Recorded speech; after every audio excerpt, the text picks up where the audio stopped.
لیکن سر جب ہمارے ایک بہت پیارے ابو علیحہ صاحب ہیں, انہوں نے اس کے اوپر, یاسر حسین اس مووی میں تھے, مووی بنائی تاکہ لوگوں کو اس کے بارے میں شعور دیں, تو وہ بین ہو گئی مووی, کیونکہ باقی سب دکھ سکتا ہے لیکن یہ شعور پیدا کرنے کے لیے کوئی چیز نہیں دکھا سکتے. دیکھیں اس پہ دکھائیں گے تو پتہ چلے گا نا. میرے لیے یہ انفارمیشن ہے کہ بچے کڈنیپ ہو رہے ہیں ہزاروں کی تعداد میں کیونکہ چائلڈ پورنوگرافی کے لیے استعمال کرنا. اور انہوں نے ایک بہت اچھا پوائنٹ اٹھایا ہے کہ اڈاپشن جو ہے وہ پاکستان میں الاؤڈ ہی نہیں ہے. یہ بھی ہو سکتا ہے کہ بہت سارے جو ہمارے رورل ایریاز ہیں جہاں بہت سارے غریب لوگ بستے ہیں, ان سے یہ کہہ کر کہ بھائی آپ کا بیٹا یہاں تو بچہ صحیح نہیں ہے, ہم اس کو شہر لے کے جائیں گے اور وہاں کوئی اڈاپشن ہو جائے گی, کوئی نہ کوئی فیملی اس کو لے لے گی. تو آپ ذرا کلیئر یہ بتا دیجئے کہ ایسا کچھ بھی نہیں ہوتا ہے. اگر وہاں سے کسی بچے کو یہاں لے کر آیا جاتا ہے تو وہ چائلڈ ٹریفکنگ ہی ہوتی ہے ایک طرح سے. دیکھیں پاکستان سے کسی بچے کو جعلی اڈاپشن ڈیڈ بنا کے لے جایا جائے جی غیر قانونی ہے. یہ ٹریفکنگ ان پرسن ایکٹ آ چکا ہے, وہ اس پہ چارج ہوگا باقاعدہ.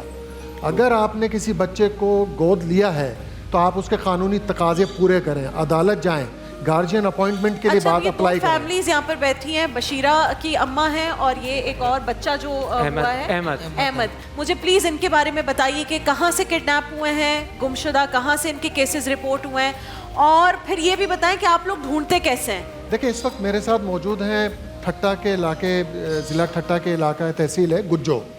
وہاں سے ایک خاتون, سلمہ نامی خاتون, ایک معصوم بچی 12-13 سالہ بچی کو وہاں سے لے کر آئی اور والدین کو کہا کہ میں اس کو کام پر لگاؤں گی اور پڑھائی لکھائی بھی کرواؤں گی. وہ لے گئی اور اس کے بعد والدین کو یہ نہیں پتا کہ بچی کہاں پر ہے, کس کے پاس ہے, کس حال میں ہے. تو سلمہ سے کانٹیکٹ نہیں ہو سکا. تو یکم جنوری کو, اسی سال 1 جنوری کو بچی کراچی کے علاقے صفورہ سے سچل تھانے کی حدود سے پرسرار طور پہ لاپتہ ہو گئی. والدین کو اطلاع کی گئی, والدین آئے بیچارے, وہ بھی حیران تھے کہ بچی ہماری ان کے گھر کام کر رہی تھی. اب بچی کا کوئی پتہ نہیں ہے, بچی کہاں چلی گئی, کون لے گیا, اس کی تلاش جاری ہے. آج کوئی 50 دن سے زیادہ ہو گئے ہیں, بچی کا کچھ پتہ نہیں ہے. میرے ساتھ ان کی والدہ, بشیرہ کی والدہ افسانہ بیٹھی ہیں, اس کے والد غلام حسین بیٹھے ہوئے, بیچارے بول نہیں سکتے اس طرح سے کہ ان کے پاس الفاظ نہیں ہیں, ان کے پاس اندر سے ختم ہو گئے ہیں بچی کی تلاش کے لیے. یہ تو یہ سمجھ رہے ہیں کہ بچی ہماری پتہ نہیں اب زندہ ہے بھی یا نہیں ہے.